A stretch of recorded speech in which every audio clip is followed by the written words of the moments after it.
சிறுகடிக்க ஆசை சீரியல்ல அடுத்த வாரத்துக்கான எபிசோடில் நம்ம ரோகிணி மனோஜோட கேஸ் கோர்ட்டுக்கு போகுது. அப்போ சாட்சியை கூப்பிட்றாங்க. சாட்சியை கூப்பிட்டா நம்ம வித்யா நிற்கிறாங்க. வித்யா கிட்ட கேள்வி கேட்க ஆரம்பிக்கிறதும், ரோகிணியை பற்றின விஷயம் மனோஜுக்கு தெரியுமா, அவங்க உண்மையை சொல்லி தான் மனோஜ் கையால் தாலி கட்டிக்கிட்டாங்களா அப்படின்னு சொல்லிட்டு கேட்கவும், ரோகிணியை பற்றின எந்த விஷயமோ மனோஜ்க்கு தெரியவே தெரியாது. ரோகிணிக்கு ஏற்கனவே கல்யாணம் ஆகி கிறிஸ்டியனும் ஒரு பையனும் இருக்கான்.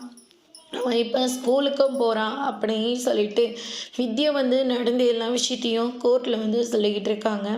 அதுக்கு அடுத்ததாக மாமான்னு சொல்லி மலேசியாவில் இருக்காங்கன்னு பொய் சொல்லி ஒருத்தரை நடிக்கவும் கூட்டிகிட்டு வந்திருக்காங்க. அவங்களையும் நான் விசாரிக்கிறேன் அப்படின்னு சொல்லிட்டு ப்ரௌன் மணியை கூப்பிட்டு விசாரிக்கிறாங்க. நான் இந்த பிள்ளைக்கிட்ட ஏற்கனவே சொன்னேன், பொய் சொல்லி கல்யாணம் பண்ணுறதெல்லாம் நினைக்காது, வேணவே வேண்டாம் நான் சொன்னேன். ஆனால் கேட்காம இந்த பிள்ளை தான் இந்த மாதிரிலாம் பண்ணிட்டாங்க அப்படின்னு சொல்லிட்டு ப்ரௌன் மணி அவருக்கு தெரிஞ்ச உண்மையை கோர்ட்டில் சொல்கிறாங்க. அதோடு இன்னைக்கான பிரம்ம முடிச்சிருக்காங்க.